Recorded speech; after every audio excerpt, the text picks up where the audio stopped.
Hello and welcome to SEC Football Reaction. I'm your host, Chris Lee.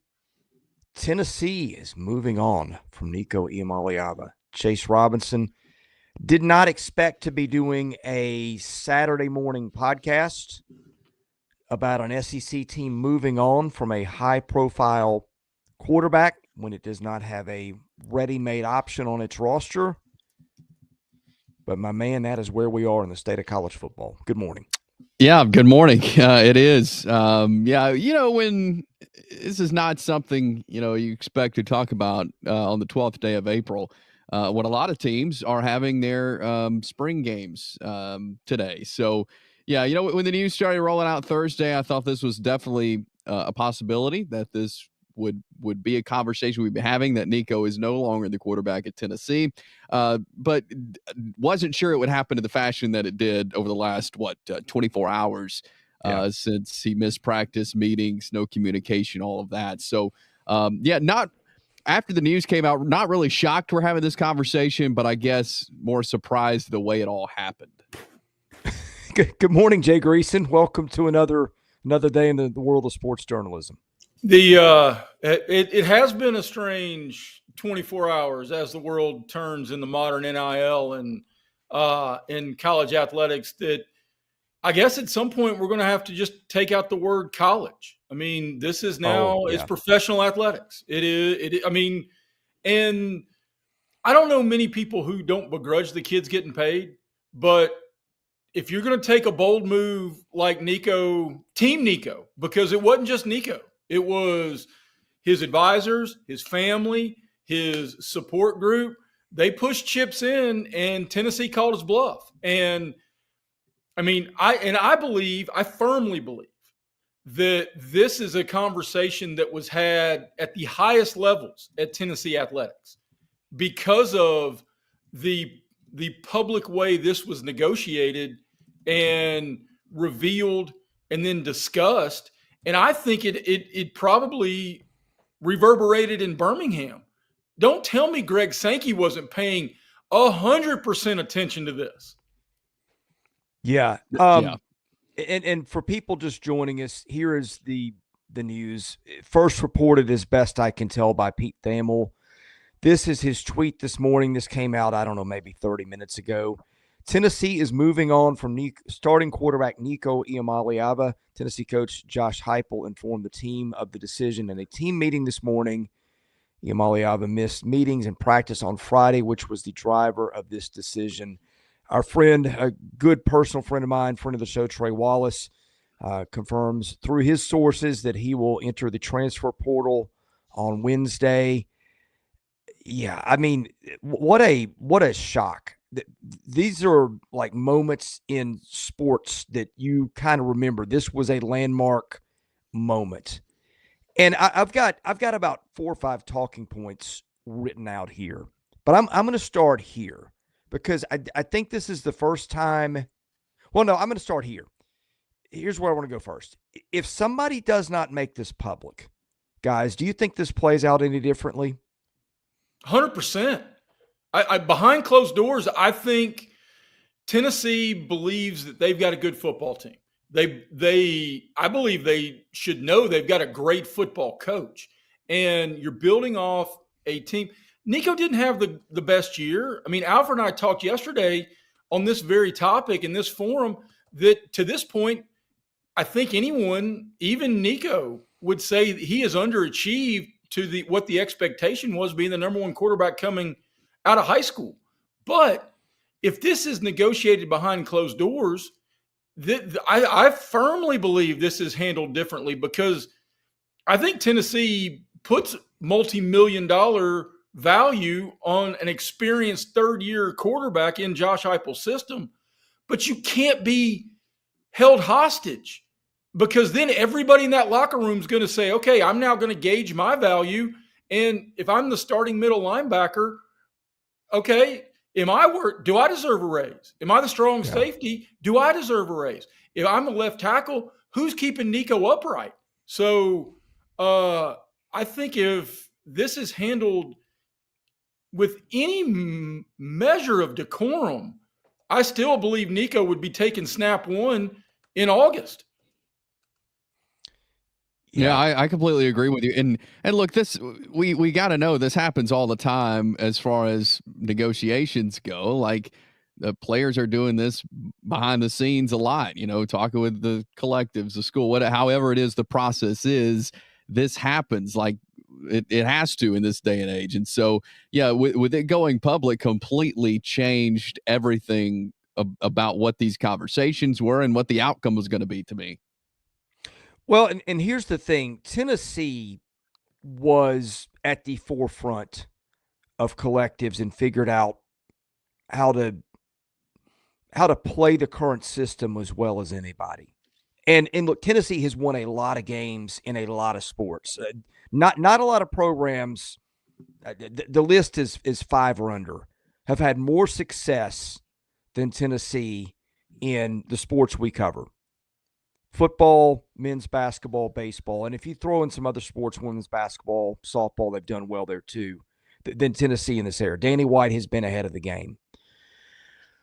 But there comes a point in time where you've exhausted everybody's patience. And I've got somebody I know that's connected pretty well to that program that said, at least one of the guys who writes the big checks there said, I'm done.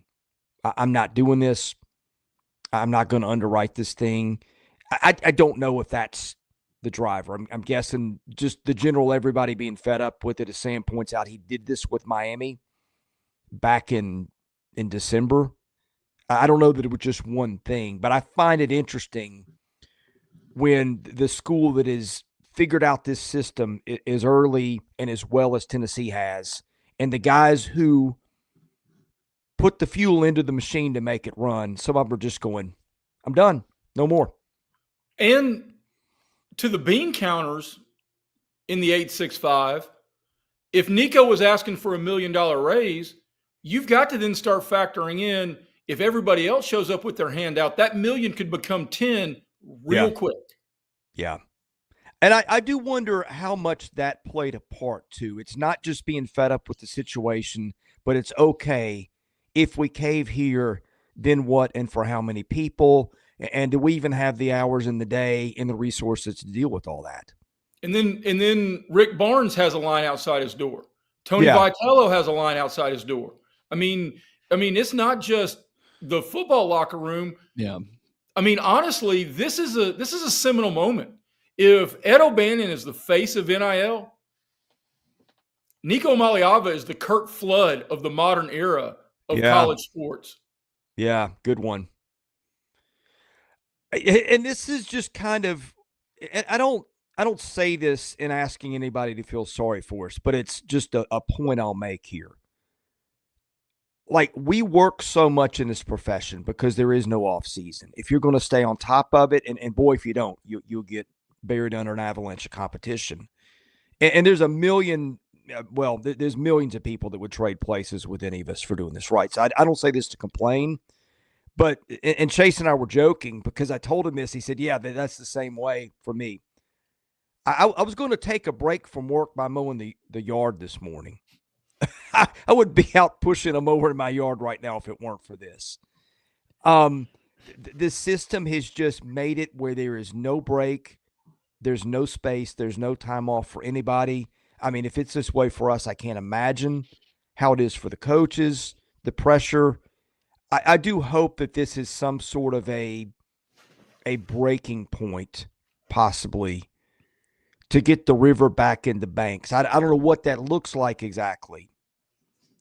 Do you think this happened also? I don't know. Is coincidence this happens the week that the house settlement thing, gets.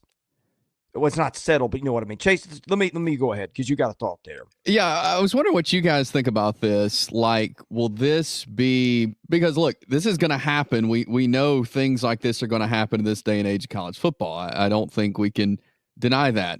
Is this going to be a good for college football because players will say, okay, this just happened in this scenario, or will it be players thinking, okay, let me go try this now? How do you think that this has the ripple effect to the rest of college football? I don't think there's necessarily a ripple effect among the players. And to our case in point, I think this is exactly how Carson Beck went from Athens to Miami. In my mind, is he went back saying, okay, I want to come back, but I need more money. And Kirby told him to, as James Bradford, I'll use your words, sir, told Carson Beck to kick rocks, and we'll move on and we'll play with who we got. And Josh Heupel did the same thing. And I think the ripple effect is going to be from leadership in college sports, because the players are always going to feel either they're going to overvalue. That's why the portal's so full. They're going to overvalue their skill set, and they're going to try to make as much money as they can when they can. And listen, we're adults. I'm trying to find a podcast avenue because I got 2 kids headed to college. We're all trying to make as much money as we can while we can. That is this human American existence. And I don't begrudge Nico for asking for more. I think it is asinine the way the entire Iamaleava clan handled this. But I mean, asking for a raise should never cost you your job. But handling it this way, hey, James Bradford, I completely concur with you. Josh Heupel just empowered himself not only in that locker room, but among a Tennessee fan base that was already super high on a guy who looked a whole lot like Bobby Hill to be a college football coach. And now, I mean, that dude's beloved in the 865 with this decision. I was talking this through with a couple of friends of mine yesterday, and I feel like sometimes when you're making a tough decision, there's the, okay, what can I do? But then if you live a little bit and learn and get wise, there's a what should I do? And I feel like the world has been ruled for a while by the asking of the first question and not the asking of the second. And that's a lot of how we got here. I'll go a step further because I love the way you phrase that, Chris. But I also think we've got way too many people doing things for the approval of the public as opposed to weighing the actual decision. And if you're Josh Heupel, and now that the decision has been made, the public perception is far greater when you made the harder choice. So in that regard, if he weighed the risk about, okay, what's the worst thing that can happen if I tell Nico to pound rocks, okay? And what's the worst thing that could happen if I give in to this? Because the avalanche the other direction, way worse than what we're experiencing this very morning. Even if they go 7-5 next year, 7-5 is not falling on Josh Heupel. It'll fall on Nico in terms of public perception. He almost bought himself a get out of 2025 free card with the number 1 quarterback in the 2026 high school class from Carolina coming in. This is another thing. I'm glad you mentioned that. Think of the spot that a coach is in if he knows he's done the right thing here for all the reasons Jay mentioned. But let's say public perception is it doesn't play out this publicly. And the fan base is going, no, wait a minute. We had to keep this guy. What are Carson we going to Beck, get? Gunnar Stockton. Even if you're 100% right for making that decision, and perception is going to crush you. Like, how many coaches have been in that spot? That's a very good point. Yeah. Yeah. I mean, look around. I mean, to spin it to where you live, Chase, who's to say that Peyton Thorne didn't – I mean, Peyton Thorne got way overpaid for what he produced in Lee County, Alabama. But if you're Hugh Freeze and you're desperate, I mean, we've referenced what happened in Athens. Kirby ain't going anywhere. I mean, Kirby's got a lifetime job. Josh Heupel's not going anywhere. He's had a great run. But what if you're Sam Pittman? Yeah. And the quarterback comes in and says, hey, find me some more Purdue chicken money. Otherwise, I'm entering the portal. And you're going, okay, if I don't have a quarterback, I'm 6-6 away from having to kick rocks myself. Yeah. Yeah, that's a good point too. And but I like what Heupel did. I really do, because I think, yeah, that shows that it's not on him. With the public perception, I'll say that came out, that fans can see that, yeah, this isn't him. This wasn't his problem. And so, yeah, that definitely helps the situation for him. All right, I got a few more things, but I'll let you guys go first in case you got something. We'll obviously get to some of the stuff in the chat. Somebody mentioned our friend Tony Basilio, that poor dude. My goodness. Yeah, he's speaking of working a lot and no sleep. I think that's kind of his life these days. What a circus. Who's got the next thought? I've got 3 or 4 stored up, but I wanted to give you guys a chance. I've got a multitude. The first one, though, okay. And you referenced Tony, who I've known a long time. Wonderful dude. If it wasn't 10:30 in the morning in Chattanooga, Tennessee, I'd be pouring out whatever beverage I would have watching the Masters right now. Because, dear Lord, man, it's the sports media world. If you're on the Tennessee beat, you're getting ready for spring day, Ole Miss, Tennessee baseball, anything that's going on. And now this lands in your lap. Mm-hmm. Yeah. Yeah. And I hate it that it happened on this day particular, especially for the other players at Tennessee. And obviously spring games aren't like they used to be. You know, it's not like a game, but this is overshadowing, I think, what a lot of us, I was looking forward to learning about Tennessee football in their spring game today, and you know, who's in what positions and all that. So I hate that it's overshadowing the spring game avenue of this, about this team that apparently Nico didn't care much about. But it's overshadowing the team aspect, I think, of what the spring game would be today. But that's almost to be expected, Chase, because when this became public, Nico overshadowed everything in regard to team, program, hierarchy, chain of command. I mean, all of it. And now, in terms of other talking points, you referenced them briefly, Chris. The timing of House versus NCAA is paramount in this, because I think there are a lot of major college athletes scrambling before there are slotted structures on either pay scale or salary cap or revenue share or however you want to describe it, because it's really an unknown. It is a vacuum in time between now and the foundation or structures of what this is going to be regulated moving forward. And I think in some ways that forced Nico's hand. Did they handle this with the touch of a chainsaw? Absolutely. But I think the timing of this makes a whole lot of sense, especially when, and Alfred and I talked about this yesterday, he's underachieved. So who knows what his NFL future is? His time to make as much money as he possibly can putting a helmet on, unless he's going to go work on a construction site in downtown Chattanooga, is finite, potentially. Yeah. So make it while you can get it. But dear Lord, this is the antithesis of the way to handle these type of deals. Well, when we have these NIL discuss, and look, I'm a free market guy. Free markets are the way the world works, but not everything is 100% right. There's some considerations which we brought up earlier. This is a good one, and I think Trey Wallace brought this up.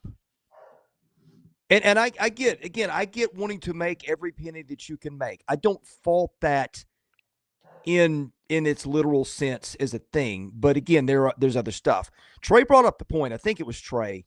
He sat the bench his first year, making what, $2.4 million.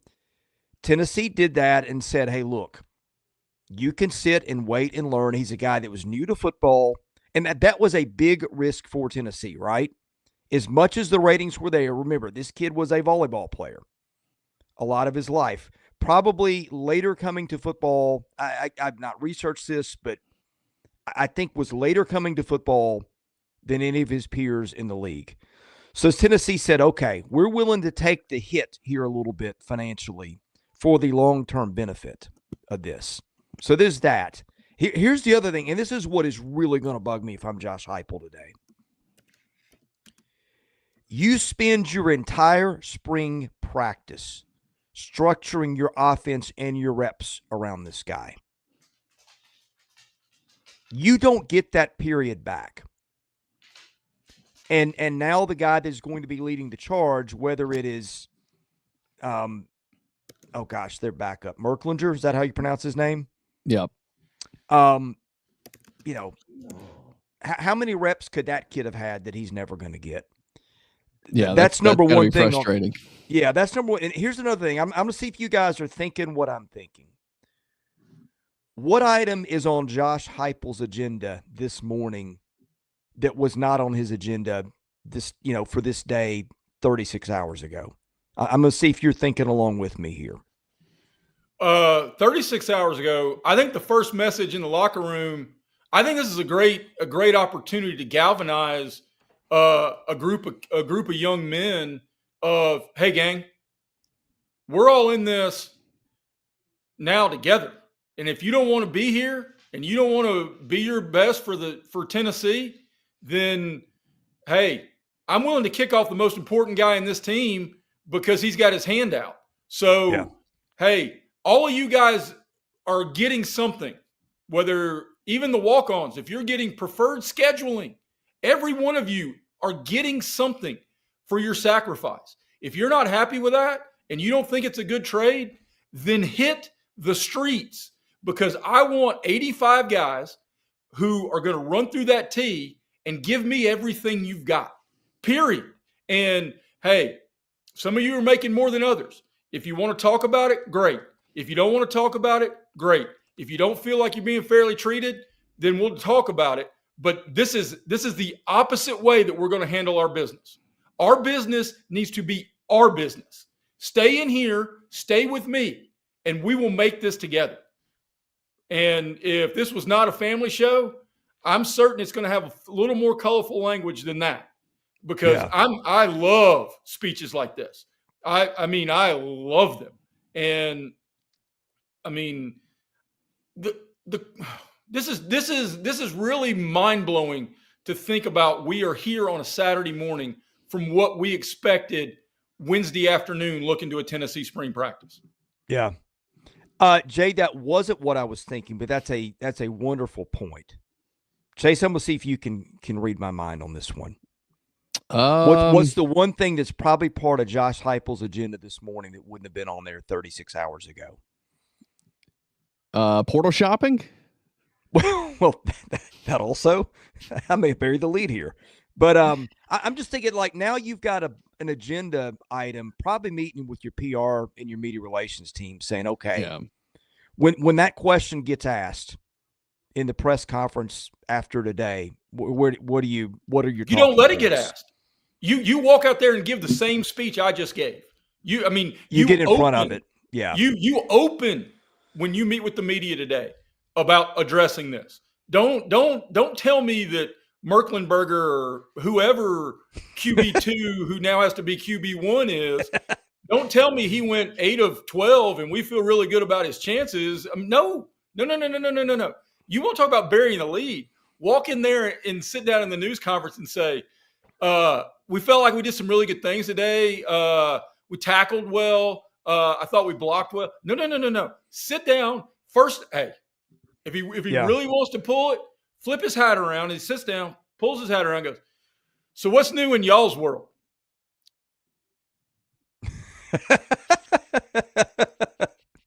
That would lighten the mood in a hurry. Well, hey, it's not like anybody's going to break news now. I mean, right. Other than I would detail about the conversations. You don't know Nico anything at this point. I would say I would detail how it broke down, how it got leaked. This was all from their side. I mean, hey, Nico, you've now taken these steps. Welcome to this world. Welcome to this web of conversation, whatever else. And everybody else, whoever is shopping in the portal, Hey, this is good. You're going to have to wear this one, Mr. Iamaleava. And I'm not talking about Nico. I'm talking about his dad. Because one of the conversations Alfred and I had yesterday is maybe my favorite catchphrase across all of ESPN's platforms is when Herm Edwards says, don't hit send.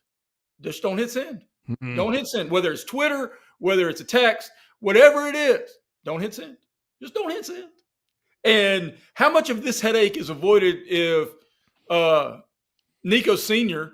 doesn't hit send Thursday night? Yeah. Here's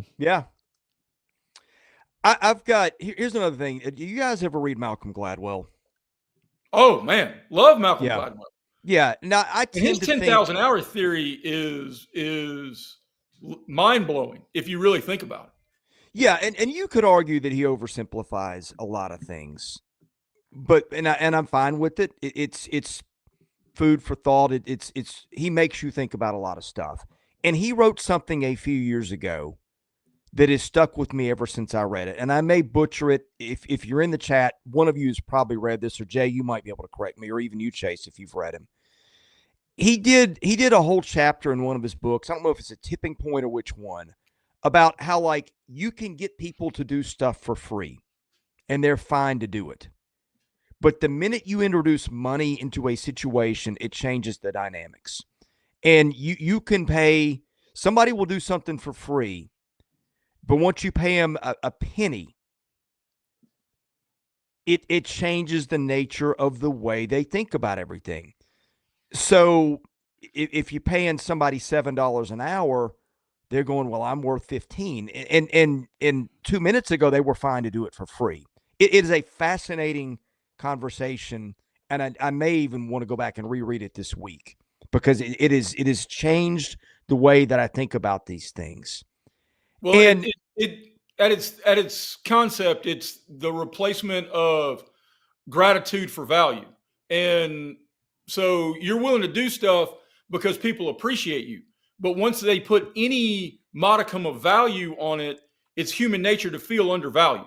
So, yeah, I mean, and you're right. And I mean, and he's a great philosophizer, but this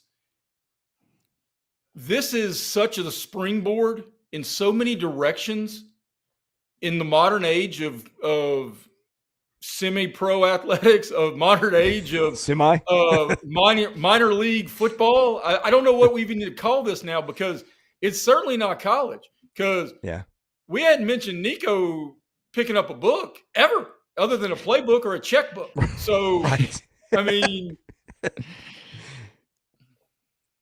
that's a good point. And this is kind of where I was going to go with this, okay? Who were the coaches that just got roasted for their inability to adapt to the portal? There's one that comes to mind. Dabo. Football coach. Dabo, absolutely. And I don't know. And I couldn't help but think this morning, because you mentioned some of the things Trey put out there, especially about Nico getting a check with multiple commas to not play a single down when he redshirted. Yeah. I don't think there's a single person with a smile on his face bigger this morning as he drank his cup of coffee somewhere in a lake in northeastern Georgia than one Nick Saban, because he does not have to deal with this bull bleep. Yeah, and that's kind of where I was going to go. I think you had some coaches that didn't want to get into this for something along the lines of those reasons. Because once everything became about money and how much more can I squeeze out of a situation, this is kind of what you get. And your locker room can go to hell and all sorts of things. And we're sitting here podcasting, unexpectedly on a Saturday morning when we need to be doing other stuff. And, now I'm just making this as a statement. There's a lot of blame to go a lot of ways. And Tennessee did, make this a financial transaction to begin with. I mean, let's not forget, it got on a plane. It made an $8 million offer. And it did, and I'm not even saying, that's what you do to compete, I guess. I get it. But opinion has been divided on this. And now it's funny, the team that sort of got out ahead of the curve is the one that put the brakes on it this morning. Well, and it's funny because one of the notes I had written down, you talked about talking points, is that to this point, and Chase, I know you're about to get out of here, so I'll yield to you. But to this point, Nico was kind of what I thought was going to be the example of how this was going to be. He got a huge deal because the school wanted him, but it was a layered deal that he had to stay X number of years. So the NIL was trying to avoid the portal. And in some ways, it was a tiered conversation, at least my understanding of it, or what the Athletic reported. And now, through those years, he theoretically held out, and then they cut him. That's a really good point because, yeah, he was one of the first, maybe not one of the first, but one of the, I guess, biggest and most high profile, okay, this quarterback is going to be making a lot of money. He's a freshman. They spent a lot to get him there. Let's see what he can do. He sits a year like we've been talking about, and now we're at this point. Like, this is. I hope this is not where we're headed, where we see a lot of this. But we're going to see this more. Like, he is an example in multiple different ways now. Of okay, he was one of the first to do this, and now he's one of the first to get cut from a team and move on. So it's wild, and yeah, I've got to jump off here, but I'll be doing some videos, working on some stuff to roll out next week with some guests and stuff, so folks can be watching the channel for that. But yeah, we'll be all over this of what's next for Tennessee, and I'm interested to see how today goes, how Heupel handles it. His press conferences, I watch his press conferences every time he does one, and he doesn't give a lot, so I'm interested to see what he does give today, because he's usually pretty tight about things. But maybe that changes today, and I think it should for multiple reasons, like Jay was mentioning earlier. But yeah, not what I expected to be doing this morning, but it is wild to see. But I will leave you guys and talk to y'all later. Hey, Chase, on your way out, time got away from me. You stayed longer than you meant to, so we appreciate that. You got any parting thoughts on your way? Jay and I'll stay around for a little bit and wrap this up. Not a lot past that. I mean, you know, does Tennessee go to the portal? I'm interested in that to get someone to go behind Merslinger or Merslinger, whatever his. We'll learn more about him today. But you know, do they go to find a backup or a starter from somewhere? Like there's a lot going through those coaches' heads right now, more than a spring game. I'll tell you that. Yeah, absolutely. Hey, thanks, Chase, for joining us. Speaking of good teammates, that guy. And go ahead, Jay. To that point, Chris, I think one of the earliest changes, because as we alluded to earlier, the House versus NCAA settlement, I think, is going to be just a starting point, and it's going to end up being hollow in my mind because they're going to try to put a salary cap on what the athletes get, and the athletes aren't sitting at a negotiating table, which seems to me like it is ripe to either be appealed, amended, or if current athletes decide to galvanize, even refiled. But the thing the NCAA needs to fix, and they've been talking about this in multiple ways long before the portal and long before NIL, is their calendar is so broken. Oh, my goodness. I mean, so you've got guys who are preparing for the playoff have to worry about the portal before preparation and guys getting in the portal. They've got to figure out a way, okay, here is theoretically a dead period. And I don't begrudge Wednesday the portal reopening for football players. This makes it a hell of a lot more intriguing because Nico's now going to be in it and Tennessee's going to be in the market. So that's two primary players that everybody's going to be focused on come next Wednesday. But the timing of these things, I mean, figure out a better way that makes sense. I mean, I think it starts with what it was always traditional signing day and blow that up. That's when juniors should sign early. Seniors, I mean, there are like 2 seniors who sign on signing day across the SEC. Everybody else is probably already in spring practice, for God's sakes. But the calendar has got somebody. We need Nick Saban to be the czar of college football is what we need. Truly. Absolutely. If this thing's going to get saved to a place that we even recognize it as people who love college football, they're going to have to find a dude with some major league wavos and who can stand up here and say, all right, we got to do this, we got to do this, and we got to do this. And I'm not doing it for anybody else but for the game. And otherwise, this thing's going to be, I mean, you and I have talked previously, and I've used this phrase before. We're getting reminded on a daily basis that we're cheering for laundry more and more and more. Yes. Often. But and yeah, go ahead. I got to finish that one. Yeah. If we're even going to be to a place that we love the laundry as much as we do, we're going to have to get some sort of structure put back in place on this thing. I mean, dear Lord, man, if Nico thinks he's worth more than $8 million, what was Tim Tebow worth 20 years ago? Well, here's what I want to know. Somewhere in East Tennessee is a kid rolling out of bed this morning, throwing his Nico jersey on that he got for Christmas and whatever else, and coming downstairs from breakfast, and there's a dad having to have a hard conversation with the 9-year-old. Not that the fans really matter to anybody anymore, but that did cross my mind too. Well, and that's a great point. What about the guy who owns the merchandise store trying to make enough money annually to have a good Christmas for his family, who's got 1,000 Nico jerseys hanging on racks, expecting 50,000 people in Neyland Stadium today, with his fingers crossed, hoping he can make payroll, and he's going to have to burn all those 8s. Yeah. Yeah, I mean, it's just, and I think that's part of the problem. Nobody thinks about anybody else anymore. And I'm with you. What you said earlier, I'm also a free market guy. We are in business and make conversations about our value and our return to our employers and all those other things. I get it. I really do. And make it while you can. Because at some point you're not going to be able to make it. And I understand all of that. But you talked about Chase being a good teammate, picking up on it. There's got to be some sort of teammate involved here too. I mean, it can't just all be about the check. Some of it's got to be, you got to look at the guy in the locker room and see, I've always said that and I always believed it. I understand guys who sit out the Duke's Mayo Bowl. But if you're sitting out a college football playoff game and I'm an NFL GM, I'm not drafting you. I'm not.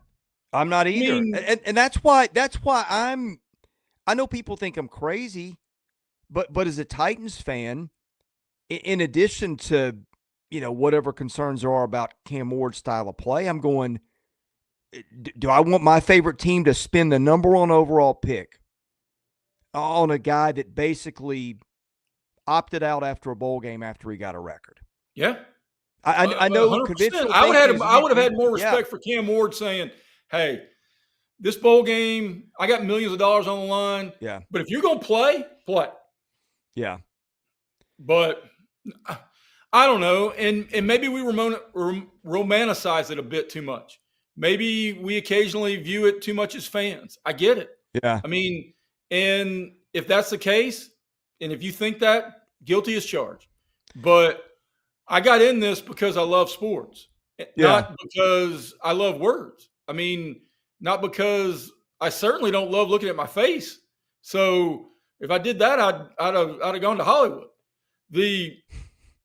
I don't know. I think above all else, this is a sad day for everyone involved. Yeah. And even if you are a diehard Alabama fan who, to a point, and we can talk about the things that are wrong with fandom, with America, with social media, with all of it, we've got way too many people who enjoy in the misery of others more than they enjoy in their self-success. And that's sad. But even if you're the biggest Alabama fan and you revel in Tennessee struggles, and you are who you are. This is a sad day for you too, because this may be the most high-profile instance of this.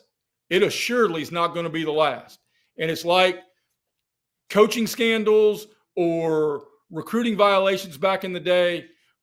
Be careful celebrating in these miseries of others, because it's going to knock on your door sooner rather than later. Yeah. The guiding philosophy of the last 5 years is like pursue your own happiness in what's best for you. And yet everybody is all miserable together at the end of all that. It feels like to me. Well, I think my parting shot really is just the cloud this puts on not just Tennessee, but the SEC. I mean, you don't think Lane Kiffin woke up this morning thinking about this and how it applies to his locker room in Oxford? Yeah. You don't think Brian Kelly or Mike Elko or Shane Beamer woke up this morning? Because what happens if Lenora Sellers knocks on Shane Beamer's door tomorrow? Hey, coach, portal opens Wednesday. Yeah. I guess my big question I have from this, and if you could sum it up in one thing that I think is your important thing to watch. Like, does this start a movement? Is this the straw that breaks the camel's back? Because everybody's been saying, what's it going to take to change everything? And I feel like this hit a little bit differently this morning. Well, I think it did too, but I think it actually returned a little bit of power to the organizations, if that makes sense. Yep. Because I think we had been riding a bunch of waves in an avalanche of momentum of player empowerment, and Tennessee put its foot down. So, I mean, I don't know what would happen if DJ Lagway walked into the football operations office, because he's a hell of a lot more valuable to Florida, especially what he did on the recruiting trail and helping save Billy Napier's job, because Billy Napier's not standing on as firm a footing as Josh Heupel is. I mean, to be strong, you have to have planted feet. I mean, so Kirby can be strong. Josh Heupel can be strong. I don't know how strong Kalen DeBoer can be in the current shifting tides. We know Hugh Freeze can't be super strong. Yeah. So you look around. Steve Sarkisian can be strong. He already told Quinn Ewers to hit the bricks. So in that regard, this happens. I mean, big name players are frequently told, and it's one of the reasons why I think these guys should get paid. And I'm okay with the initial wave of player empowerment, because a lot of people forget that college scholarships at almost every locale are year-to-year deals. So Steve Sarkisian saying, you know what? Arch Manning gives us a better chance to win. He packed Quinn Ewers' bags for him, not without this drama, not without this publicity. I mean, but he got told to kick rocks just because the guy behind him was better. And every college coach in America, whether it's at UTC or UT, will tell you they are actively recruiting your replacement. Yeah. This is the crazy thing, and I'm sure he didn't plan on this either, he being Nico. Like, he just lost so much leverage. Because now he no longer has an offer from Tennessee. He's starting at zero this morning. Starting at zero, and if he had left without this publicity, think how much more his value in the portal would have been. Yeah. Because now, I mean, unless you are truly desperate for a quarterback and to keep your job, who wants to invite this drama into your locker room? I am of the firm belief that people often tell on themselves. And one of the things, I was talking to somebody connected in Knoxville media yesterday, and he just said, hey, part of this is because he doesn't really think deep down he's an NFL quarterback. I don't know if this is speculation or this is truth. And so I better get all I can now. I asked Alfred that exact point. Yeah. Because he has underachieved. And the other thing, and I talked to this with a buddy of mine, do you remember his first bowl start 2 years ago? And he played great, and they dial. And they frequently showed his whole family and their entourage and you're coming out here, you're going to Florida from California, and there were 20 guys. There were 20 people in their party. So that can't be cheap. I mean, No. You're bringing 20 people across country, and they're all in jerseys, and they're all celebrating, thinking they're counting future NFL paydays. Well, last year he didn't look like an NFL guy, and I've had multiple people either comment online this morning, comment on social media, or even email me directly. Nico did not get them to the college football playoff. Dylan Sampson carried them to the college football playoff. Yeah. He in the defense, but yes. I mean, and now here's where it really turns on him. If that's what you think is I better get what I can get now because I'm not going to get it later. That tells me if you don't believe in yourself, in addition to all the other collateral damage, why would I believe in you? I think the best way to put this is it was a final table poker game, and Nico bluffed, and the University of Tennessee was pot committed, and they called him. Yeah. And I think, I mean, I don't know if they go 3-9 and it falls apart. Then this is, and Nico goes somewhere and has a great year. Then this is all going to be revisionist history, and boy, will everybody. I don't think so. Well, you don't. I don't think that's going to happen. But so you disagree with me there? Well, I disagree. If that scenario plays out, and it's 4-8, and Nico goes to Washington, and they go to a New Year's Day bowl, he's not going to single-handedly lead a team into the playoff, in my opinion. And I don't think a team that has playoff hopes will give him the keys to the car. But I think all of this among Tennessee fandom lies squarely on Iamaleava. Squarely. Yeah. I mean, I don't think there'll be I think Josh Heupel just galvanized his place for as long as he wants it. But that's the other thing. I mean, I really think a whole lot of college football coaches are now going to really start putting resumes to the NFL, because then you know it's a business. And then you don't have to deal with then you've got guys in your locker room who have contracts. And other than a quarterback holding out from OTAs to make certain he doesn't get hurt while the negotiations are going on, then it's common knowledge and above board. It's none of this. Yeah. And this is why I think you're right.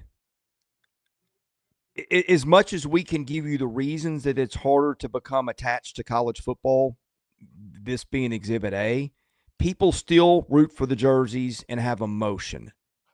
And when emotions turn on somebody, you might be right. I think Josh Heupel comes out ahead in this with his fan base, and they might say, hey, 7-5 wasn't what we wanted, if that's what they get. But he took a stand, and it was on principle. And they're going to hate Nico so much that he can go somewhere else and go, 13-2, and it'll still be screw that guy. After all his many jabs and as much success as he had, I didn't think I'd ever see a person more hated by Big Orange Nation than Steve Spurrier. Welcome to the top of the mountain, Nico Iamaleava. Welcome to the top of the mountain. I'm curious, because when I think of like Tennessee fan meltdowns, I'm still thinking of when Lane Kiffin walked out the door. Oh, yes. And how ugly that one got. I'm wondering where this registers on the Richter scale with that one. Well, I think this one is more galvanized as opposed to desperation. When Lane Kiffin walked out, it was like, oh my God, what are we going to do now? Because he was loved, and he had them within a Mount Cody blocked field goal of doing the unthinkable and beating that Alabama team. And he had them recruiting at an unbelievable level. And now, granted, the Ed Orgeron stuff about calling recruits being the last thing you did in the football office, and the sleaziness I've heard about what some of the assistant coaches did with some of the Big Orange hostesses aside. But when Lane Kiffin left, it was like, oh my God, what do we do now? I think this one is go bleep yourself, Nico. And we are here. We've got Heupel. We got a 5-star quarterback coming, and we'll replace you. You're just a name on the back. But the University of Tennessee stands on the front, and the T on the side of the helmet will be here long after you're gone, brother. This is why I think you're right too. And I don't think it's just that. It's easier to feel okay about where you are. True. When Josh Heupel has gotten the program to where he's gotten it, like nobody thought, taking over the mess that he got left by Jeremy Pruitt, that they were going to be competitive year one. Nobody thought year two they were going to be national title contenders. I know the Ohio State game didn't go the way they wanted. I think that one flipped quickly when we found out how good Ohio State really was. So they're in a position they haven't been in a while. And there's kind of a feeling as your athletic director has figured it out in every major sport. My guess is it's going to be, if you're a Tennessee fan, we're going to be okay.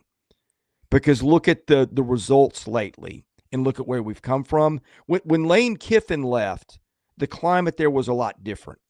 The program had gone bad for, 3 or 4 years.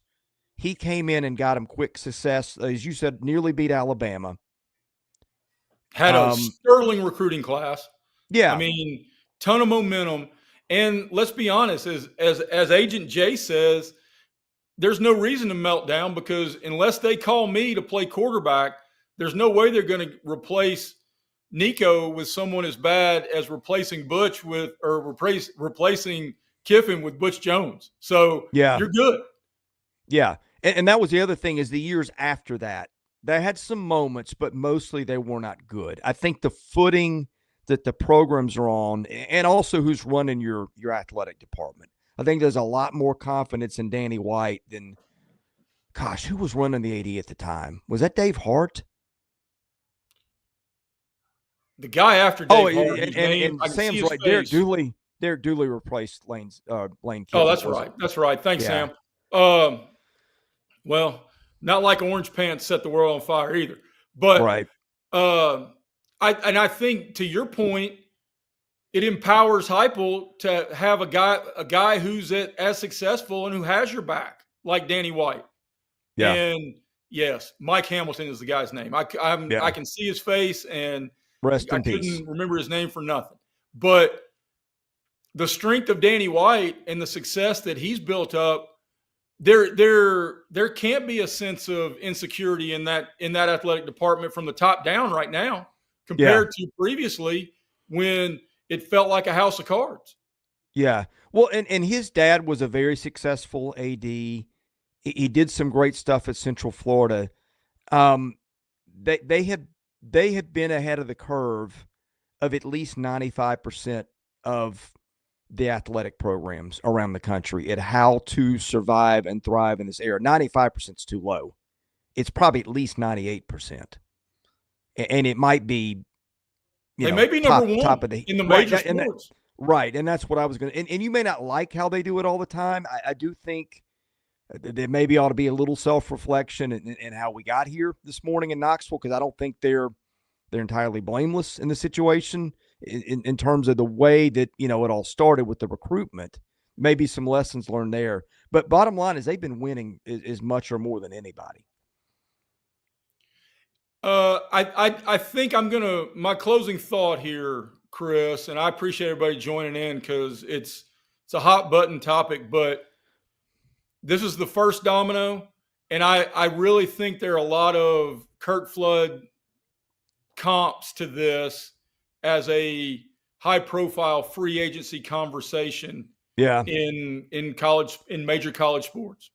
Yeah. And that's really my burning question as we leave this is does this start a movement? Does this start a trend? This is not an exact comparison for a lot of reasons, but you remember in the 80s when Major League Baseball, all of a sudden free agents quit getting paid. Now, that was a little different.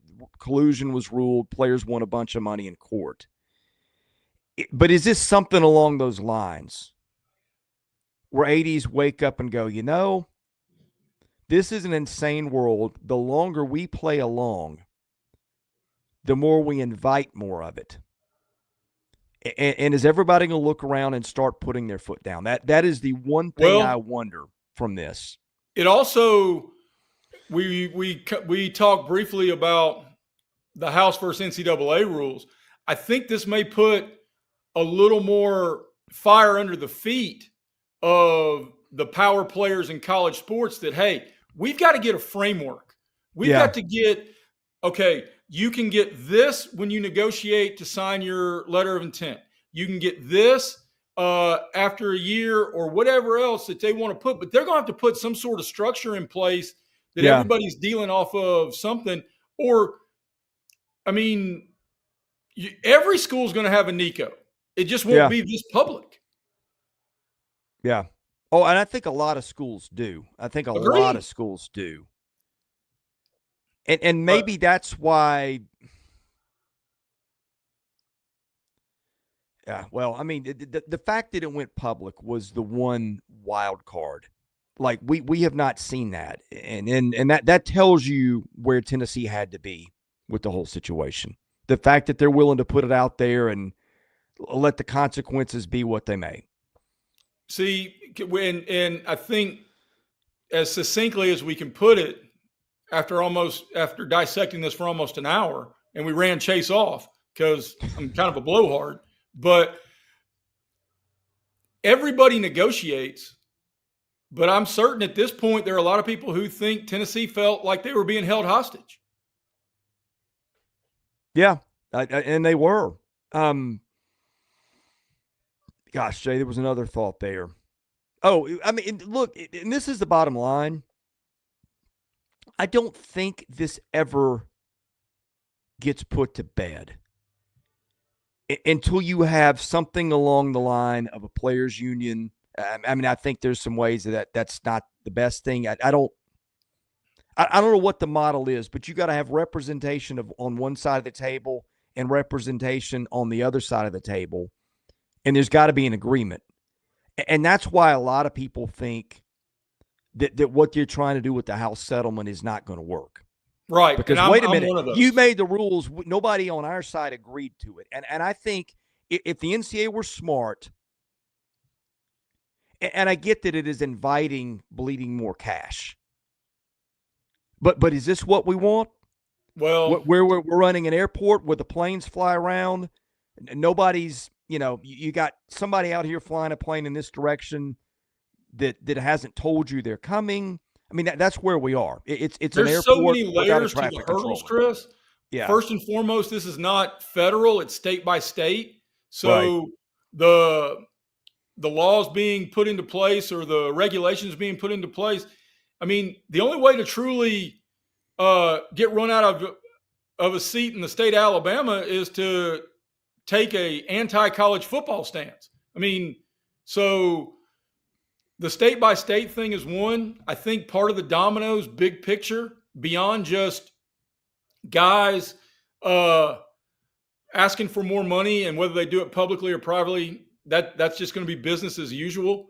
I think one of them is going to be the importance of the GMs that a lot of these major programs are now hiring. As I told Alfred yesterday, it used to be a football ops guy who would handle the itinerary of when the UT coach would go speak in Cookeville. And here's your speech coach, and God bless, and glad handsome people. Now they're going to have salary cap managers and roster folks and negotiators and all of it.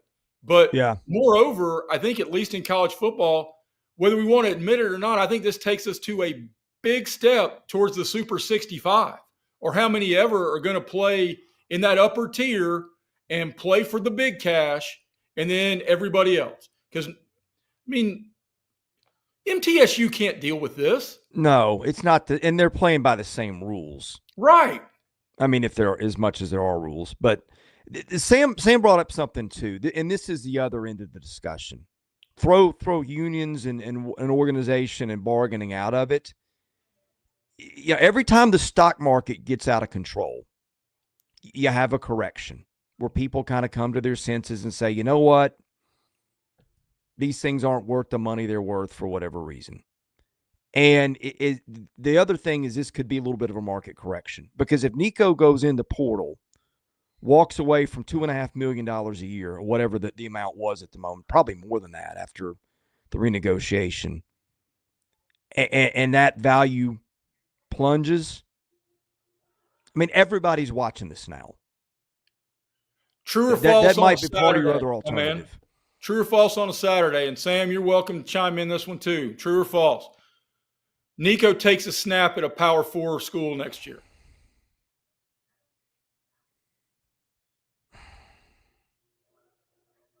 I still think it's yes, because it just takes one guy. Yeah, fair. It's completely fair.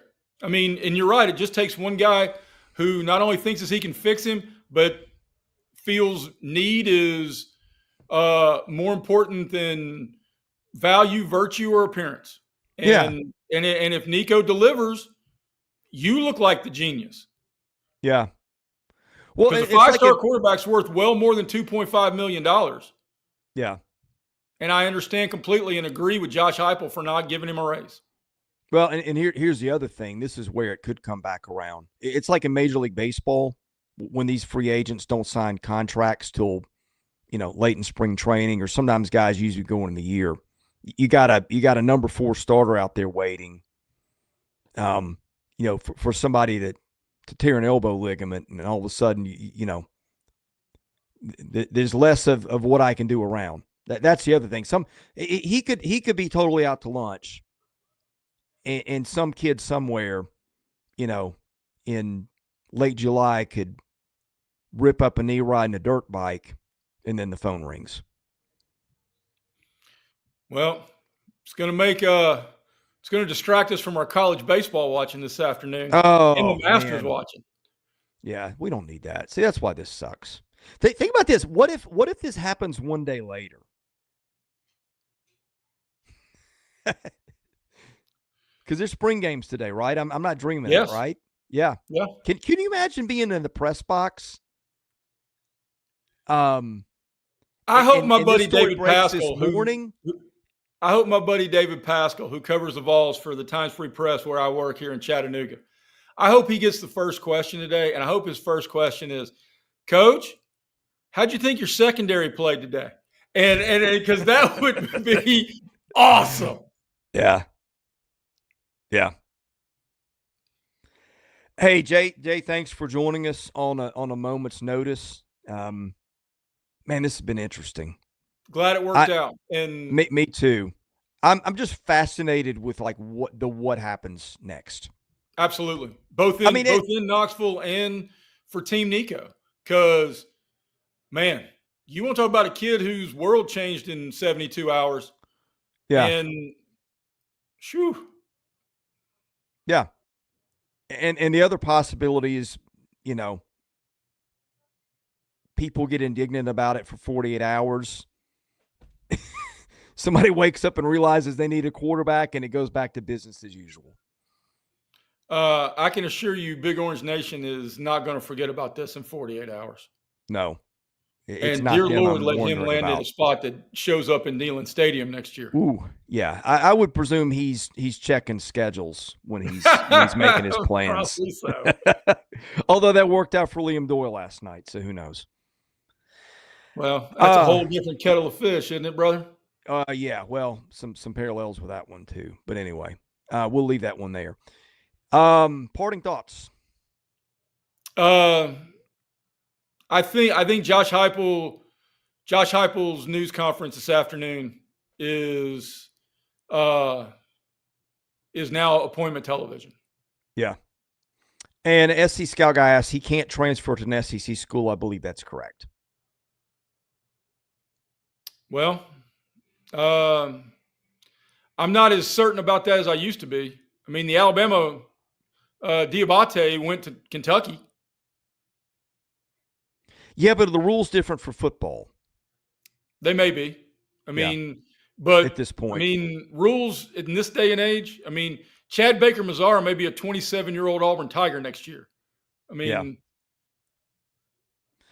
Well, Sam's been trying to tell us Luke Altmaier is their next quarterback. Maybe you just got to, get a trade for a player to be named later, and Nico shows up in a different orange next year. Well, man. Yeah, my The head is possibilities spinning are endless, too. my man. Yeah, Have a great Saturday, and thanks for your time. Yeah, likewise. Thank you guys all for watching. Have a great rest of your weekend.